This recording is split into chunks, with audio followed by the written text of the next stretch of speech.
Welcome to Seven Trumpets Prepper, and to another edition of Off the Prepper's Bookshelf. Now in this video today, guys, I'm going to share with you Jay Schaefer's Do-It-Yourself book for backyard sheds and tiny houses.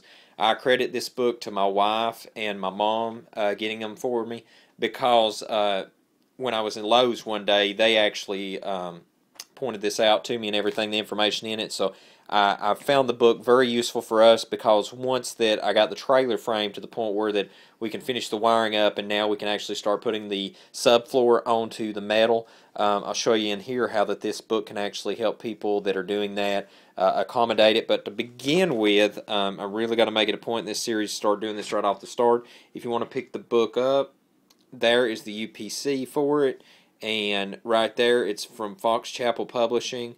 Like I said, I got the book at Lowe's, and it's 4 Lights Tiny House Company. A great book, a great read.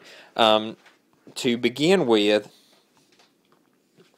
on the inside here, not only does it show the tiny houses and so on, but the things that you can put in it, because a lot of people aren't really in touch with what all you can do with it. And not only this is a great thing. A lot of people do the ladders in houses nowadays, but they do it where that it is a I call it the fortress ladder because you have to be really conservative with space and forts instead of the long usual staircase that you would see in a normal modern home.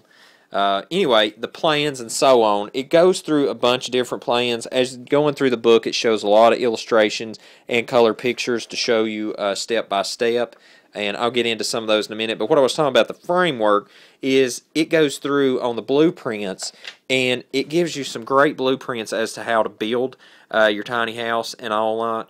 But the thing that I would point out is if you know building companies that, say you're not a construction-minded person, okay?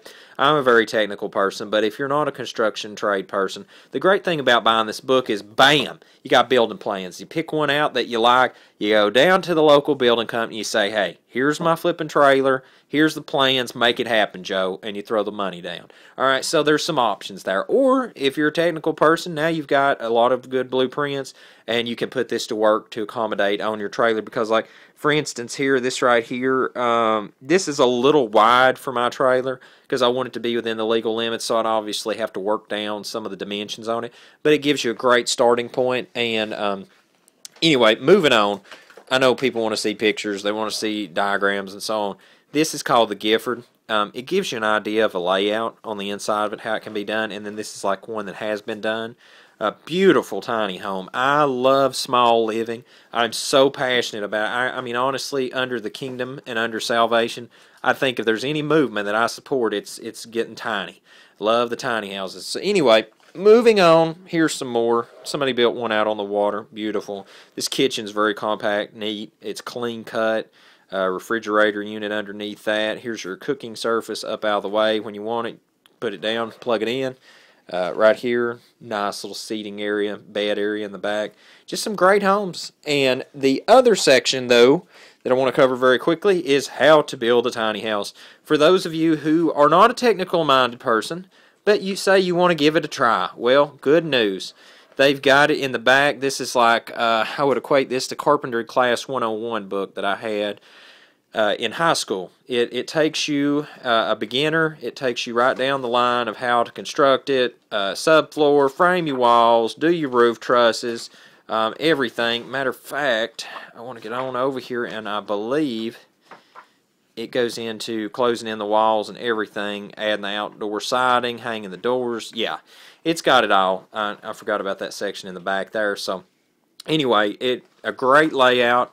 For a beginner, a very small investment to get you started with a tiny house and some blueprints. And, I mean, for crying out loud, you can spend a fortune on blueprints. For what I paid just to get the book and get some great ideas, you can spend just on blueprints online to buy some. So, anyway, there's the 411 on that. And until we see you again here at Off the Prepper's Bookshelf Review, hope you have a most blessed day in Yahushua's name.